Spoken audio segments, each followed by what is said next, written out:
embora ela ainda tenha uma exportação menor do que 1.200.000 toneladas, é um crescimento bastante consistente, muito concentrado, se vocês olharem ali na linha verde, no Reino Unido, na União Europeia, que são os produtos cozidos que têm cota, né? Cota que foi o split de cota para a UK e para a União Europeia, e aí no Japão, já que ela está muito próxima do Japão, e também dos Emirados Árabes Unidos fazendo os produtos para lá. Mas é um crescimento que tem que ser reportado porque são os principais concorrentes do Brasil.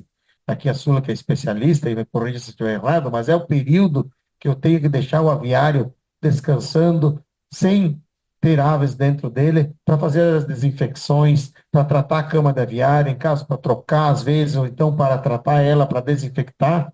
E quando você tira digamos assim, vou aumentar um dia o nosso vazio sanitário. Como é que faz isso, né? Deixa um dia a mais, né? Não é assim. Porque hoje, gente, a gente tem hoje uma previsão, e vou rever os números aqui para vocês, de mais ou menos 25 milhões de aves por dia. Nesse exato momento, está nascendo 25 milhões de pintinhos. Não dá para dizer que o pintinho nasce amanhã. Ele vai nascer no dia que ele foi projetado, em um planejamento que começou lá na linha pura, que foi para a bisavó, depois para uma avó, depois para uma matriz, que daí colocou o ovo, que foi para o incubatório e ficar aí na média 18 dias de incubação e vai eclodir hoje.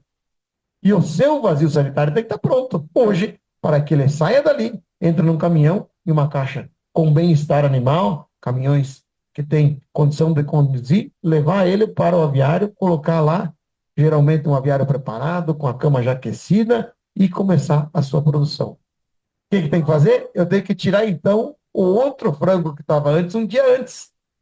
E se eu tiro um dia antes, eu diminuo aí 40, 70, 80 gramas de peso. Só que quando eu tenho 25 milhões de aves por dia, veja que esses números acabam refletindo. Então, é por isso que a gente tem a expectativa de produção não fez aquilo que a gente queria, mas sim por ações que nós estamos absolutamente conscientes como indústria, ações de responsabilidade, ações de prevenção para a gente ter uma produção consistente e ficar. E aí bata na madeira, de manhã eu rezo, mas a gente faz o que vai dar certo, que é trabalhar em prevenção para o Brasil passar mais um ano livre de influenza aviária em sua produção industrial, fechando então entre 14.915 milhões e uma previsão do ano que vem de um crescimento até 2,7, com base naquilo que a gente tem de alojamentos já realizados de matrizes, que faltarão ainda ser realizados ao longo do ano, mas que já nos acenam mais ou menos uma média de crescimento de 2,7, 2,5, com uma exportação que esse ano deve chegar na casa de 5.350.000. Infelizmente, eu errei a minha previsão, né, Larissa? Você errou a previsão.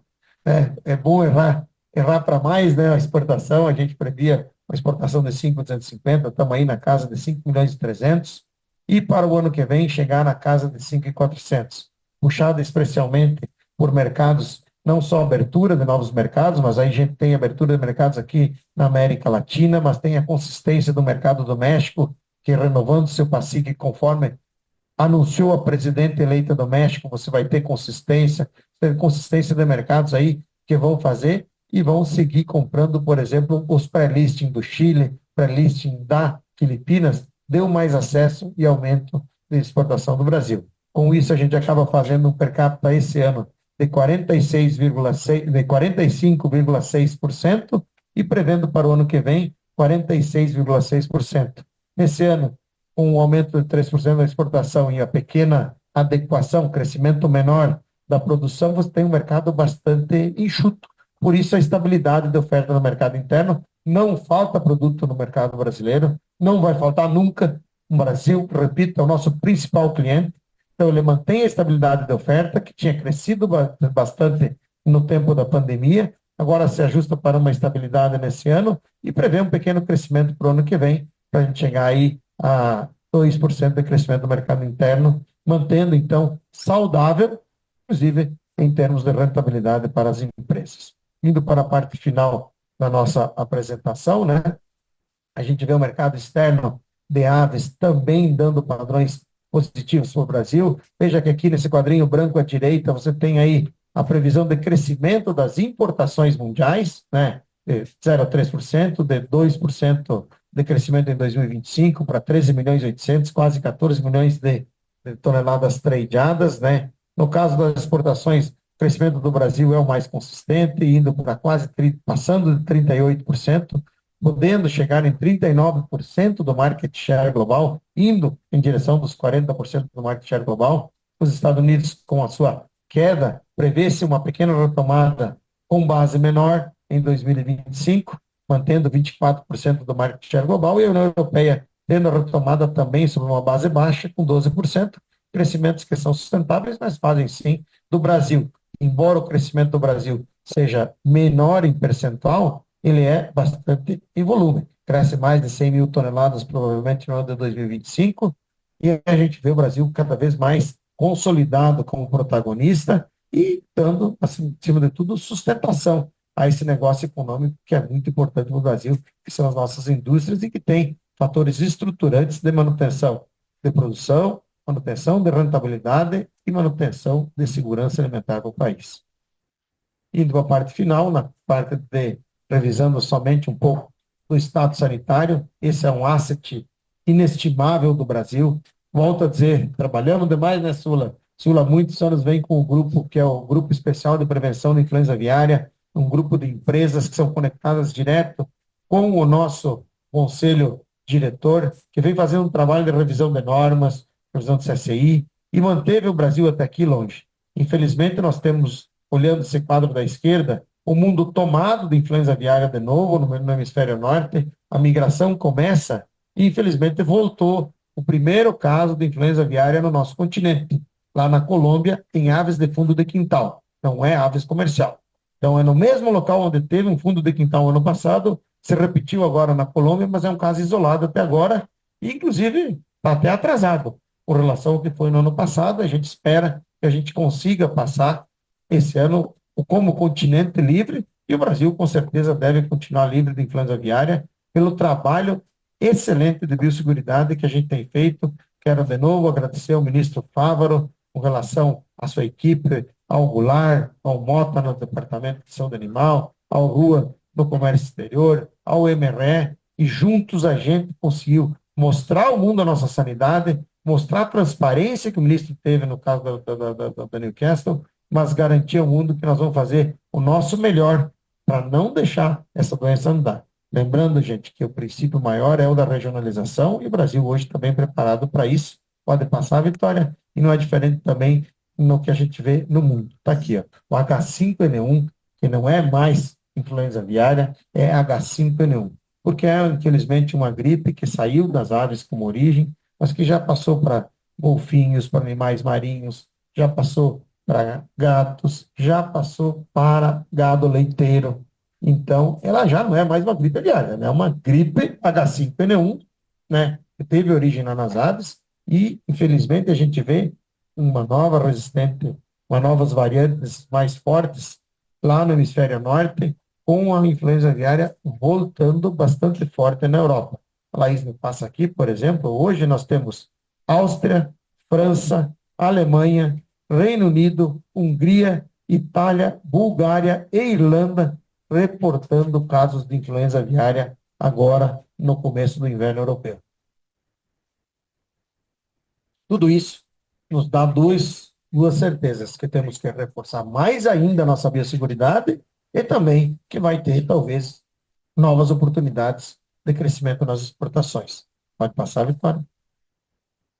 Não é diferente na peste suína africana. O Brasil é livre há décadas de peste suína africana. A gente está em uma campanha de prevenção de influenza aviária agora, no dia a dia, nas nossas redes sociais, e vai começar uma de peste suína africana. Solicitamos ao governo brasileiro, inclusive, que tente colocar nos aeroportos aquela menção que a gente viaja e vê, ó, não traga salame, não traga produto processado de fora de carne suína. Você pode estar transmitindo um vírus. E a gente, então, está livre dessa peste. Vamos continuar a trabalhar forte para continuar livre e trabalhar para o Brasil ser cada vez mais, junto com o continente sul-americano, uma ilha da sanidade para o mundo. Por último, a gente tem que referir ao episódio da doença da Newcastle que tivemos nas aves, um caso isolado, uma única ave foi encontrada positiva, o vírus PPPV1, que é um vírus de pombo, mas que quando está atacando em aves é tido como doença de Newcastle ativa, e aí a gente fez os motivos, quero também reiterar de novo, a coragem e a transparência, capitaneada pelo ministro Carlos Fávaro, de ser absolutamente correto dentro das regras globais e dizer, ó, tem um caso, é uma ave só, mas nós estamos reportando como a Organização Mundial da Saúde prevê, tendo um caso de doença de Newcastle ou de influenza aviária. E é importante saber, gente, influenza aviária e doença de Newcastle estão classificadas no mesmo nível de doenças na Organização Mundial de Saúde Animal. E o governo notificou, fez isso. A gente teve lá, 16 de julho, o resultado negativo para influenza, positivou para a doença de Newcastle. 25 de julho, 17 de julho, o resultado final, 25 encerramento, 23 de outubro, notificado a Organização Mundial de Saúde Animal, o Brasil livre, o Rio Grande do Sul livre de doença de Newcastle. Agora a gente trabalha, pode passar, Vitória, para a busca de que esses mercados voltem, porque isso deu prejuízo, isso deu um problema. Lá em agosto, em julho e agosto, veja, quando a gente teve o episódio da doença de Newcastle relatado no Brasil, a gente teve uma queda de 18% em volume nas exportações e 11% na receita. Claro que é bom, e é muito bom ver isso, que a gente recuperou logo. Esse é um poder de recuperação imenso do Brasil, um poder também de que os países compreenderam que a transparência brasileira estava tocada em dados bem colocados da Secretaria Estadual do Rio Grande do Sul, a quem eu quero agradecer e homenagear também pelo trabalho, a ASGAV, nossa associação estadual, que tinha junto com a Secretaria desenvolvido um programa de monitoramento que possibilitou a Secretaria, o MAPA, ter informação imediatamente para passar para os países, e a gente conseguiu se recuperar, e por bom motivo. O Rio Grande, infelizmente, fecha com um pouquinho de queda, uma queda de quase 7 a 5% das suas exportações de aves, mas o Brasil cresce, como a gente viu, mesmo por isso. Mas aqui eu queria chamar a atenção para uma coisa que também tem a ver com sustentação. Não só sustentabilidade, mas sustentabilidade econômica e sustentação e segurança dos negócios que o Brasil tem. Nós somos o maior exportador mundial. Todo mundo dizia no passado, oh, se der influenza, o que vai acontecer? Claro que nós vamos cumprir todas as regras, mas ela chegou no Brasil em aves silvestres, ela chegou em fundo de quintal, ela chegou uma Newcastle no Brasil, que está no mesmo nível da influenza aviária, e dos 150 mercados que nós temos abertos no mundo, ativos hoje, somente 49 é fechado. Isso é uma preparação que eu agradeço a Sula, a Isis, a equipe, o Rua, que está hoje no Ministério, antes trabalhou, ao Ministério, ao MRE, a Apex, todos os envolvidos, que há mais de 4 anos nós viemos buscando a troca do certificado sanitário internacional, que em vez de país livre trocou para país, barra zona, barra região ou compartimento livre. Isso possibilitou, por exemplo, que a China, que fechou o Brasil no primeiro momento, junto com esses 49 mercados, dali 30 dias, 20 dias, ela disse, não, vou fechar só o estado do Rio Grande do Sul, vou reconhecer a regionalização e fecho.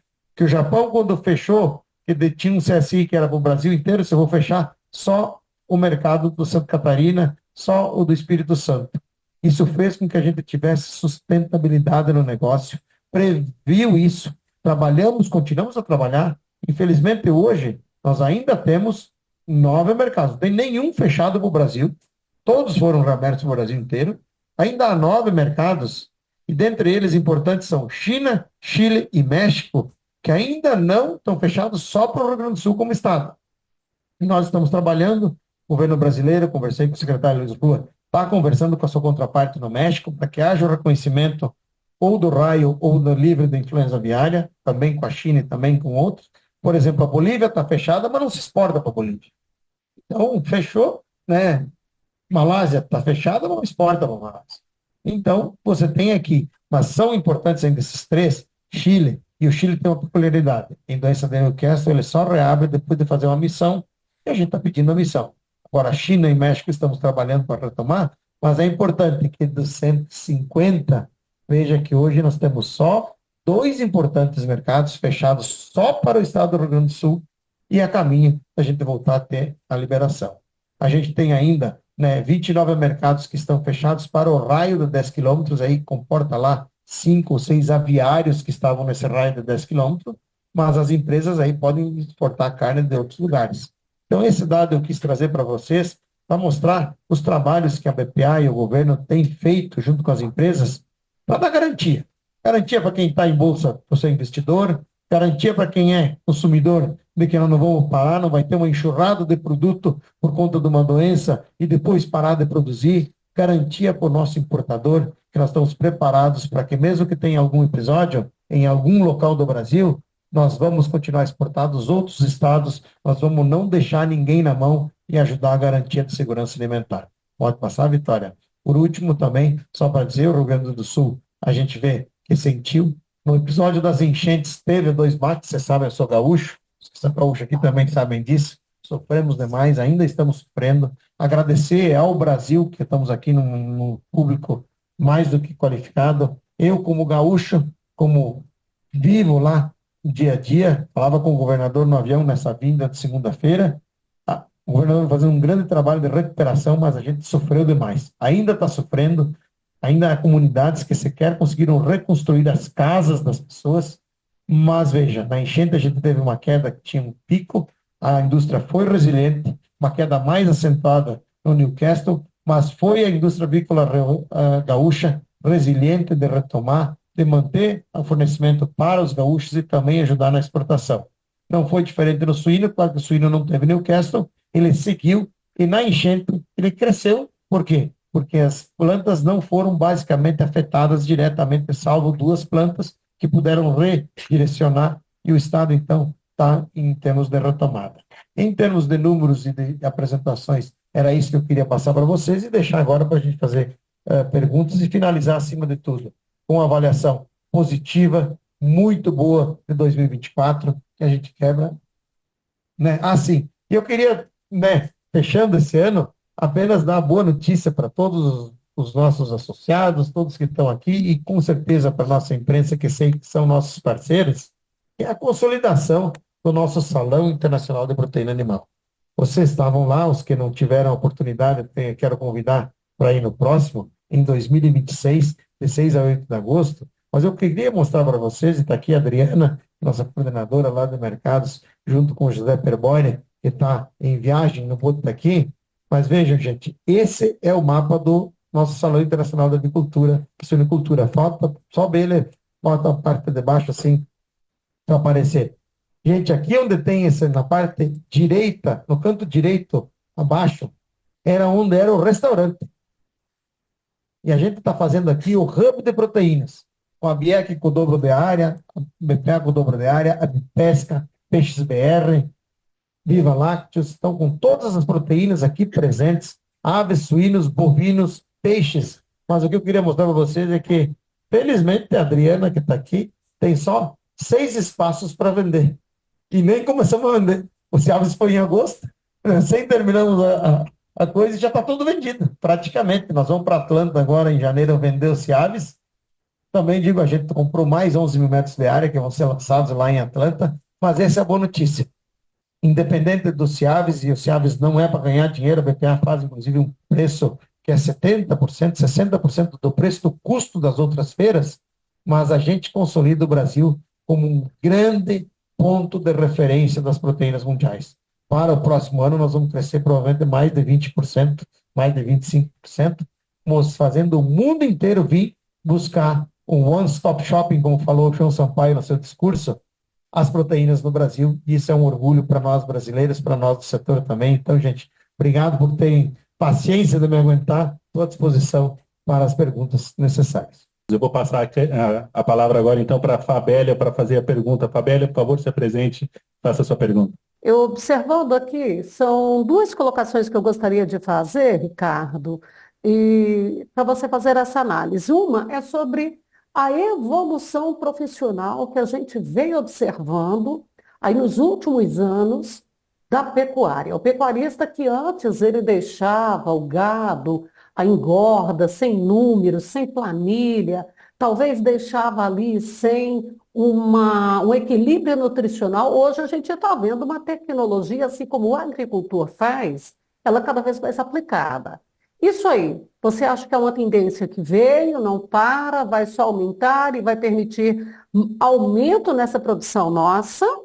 E o outro detalhe é, você acha que nós, e eu falo nós porque eu defendo o produtor, eu me coloco ali, não sou produtora, mas devíamos fazer também na pecuária, como os cotonicultores fizeram, porque os produtores de algodão, eles foram para a China, foram ver o que era o que eles queriam comprar para voltar e produzir. E depois a AproSoja MT ainda botou um escritório lá na China para ficar atendendo e entendendo o que é que eles estão querendo, acompanhar mais de perto e mandar produto para eles.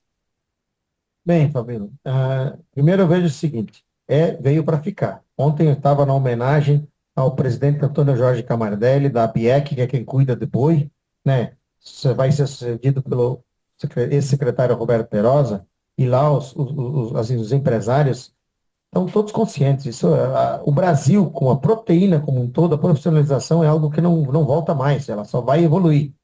Sabe? Não quer dizer que vai acabar uma pecuária e uma agricultura de subsistência, não quer dizer que vai acabar o Pronaf e assim por diante. Mas a tendência é cada vez mais para ser eficiência. Falava-se ontem que no passado você tinha menos de um boi por hectare, hoje tem 4 por hectare, plantagem, integração lavoura-pecuária. A presidente da Embrapa, Silvia Mascoá, coloca estudos que ela é mais captura mais carbono do que um reflorestamento puro. Dados de 15 anos científicos que vamos apresentar na COP 30, ela vai apresentar na Embrapa lá em Belém. Ou seja, então essa é uma realidade, veio para ficar. E quanto à relação da cotonicultura, que fizeram um grande trabalho, ao Schenkel, todos que estão lá, o Marcelo que está lá na Ásia, mas a BIEC, a BPA, já fazem isso também. Nós vendemos para 150 países do mundo. Nós já vendemos o que eles querem. E nós temos casa no boi, 25% do market share global. E no aves, 38% e no suíno, 12%. Então, a gente já atende isso, estamos lá. Tanto é que a gente está trabalhando agora com o apoio do presidente Jorge Viana. Vamos ter um escritório em Xangai, na sede da Apex, onde a BIEC e a BPA provavelmente vão estar juntos ou muito próximas, com um escritório lá. E nós, pessoalmente, a BPA, temos uma gerente chamada Linda Shen, que está baseada em Pequim, onde alimentamos 4 sites de redes sociais em mandarim toda semana, fazendo essa presença para mostrar o que o cara faz lá. Então, é um caminho sem volta de quem é líder global e que tem que exercer essa protagonista. Obrigado. Mais uma Obrigado, coisa para Fabélia, nós pela pergunta. compartilharmos. Obrigada a vocês, gente. Um abraço.